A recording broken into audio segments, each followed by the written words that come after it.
Tamil is not just a language. It is the way the Tamil people understand themselves. Tamil என்பது ஒரு மொழி அல்ல. தமிழ் என்பது ஒவ்வொருவரும் தங்களை எப்படி புரிந்து கொள்கிறார்கள் என்கிற வாழ்க்கை முறை. And an attack on the Tamil language is an attack on the Tamil people, nothing less. Tamil மொழியின் மீது தொடுக்கப்படும் எந்த தாக்குதலும் தமிழர்கள் மீது தொடுக்கப்பட்ட தாக்குதலாகவே நான் பார்க்கிறேன். And so I have come here to tell you that for us,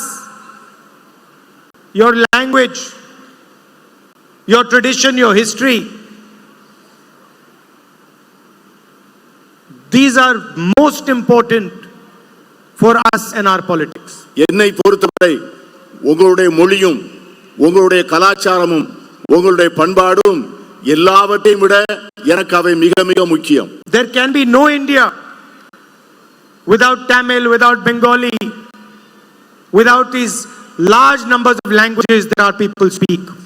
Tamil மொழி அல்லாமல், வங்க மொழி அல்லாமல், பேசப்படுகின்ற பல்வேறு மொழிகள் அல்லாமல் இந்தியா என்கிற ஒரு நாடே இருக்க முடியாது.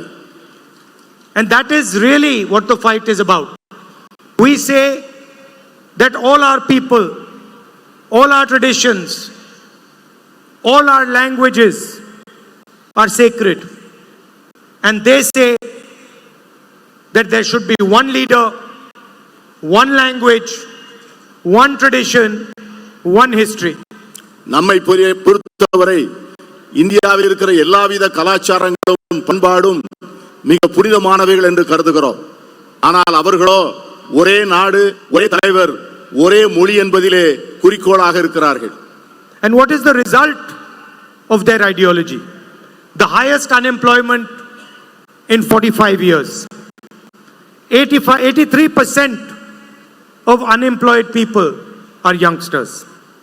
இதனுடைய முடிவு என்னவென்று சொன்னால், இந்த நாட்டிலே இருக்கின்ற இளைஞர்களில் 83 விழுக்காட்டு இளைஞர்கள் வேலையில்லாத திண்டாட்டத்தை சந்திக்கின்றவர்களாக இருக்கிறார்கள்.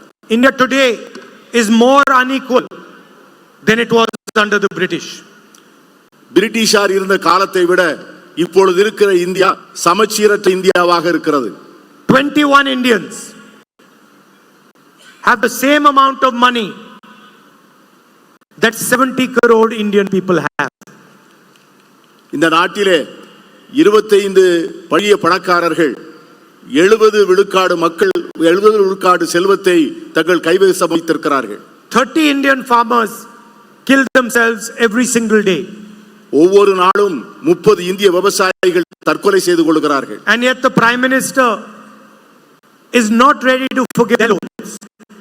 ஆனால் இந்த நாட்டினுடைய பிரதமர் அவர்களுடைய கடன்களை தள்ளுபடி செய்ய தயாராக இல்லை. But he can give 16 lakh crores to the richest Indians by forgiving their loans. ஆனால் விவசாயிகளுக்கு கடன்களை தள்ளுபடி செய்ய மறுத்த அதே பிரதமர் இந்த நாட்டினுடைய மிகப்பெரிய பணக்காரர்களுக்கு 16 லட்சம் கோடி ரூபாய் கடனை தள்ளுபடி செய்திருக்கிறார். 2 or 3 large industrialists, none of them from Tamil Nadu, get all the contracts, all the benefits. Every single industry is being handed over to them. 2-3 விரல் விட்டு எண்ணக்கூடிய மிகப்பெரிய தொழிலதிபர்கள், அவர்கள் யாரும் தமிழ்நாட்டை சார்ந்தவர்கள் அல்ல. அவர்கள் இந்தியாவில் இருக்கக்கூடிய அத்தனை அரசு ஒப்பந்தங்களையும் அத்தனை அரசு வழங்குகின்ற மற்றவித வசதிகளையும் அவர்கள் மட்டுமே பெற்றுக்கொண்டு அனுபவித்து வருகிறார்கள்.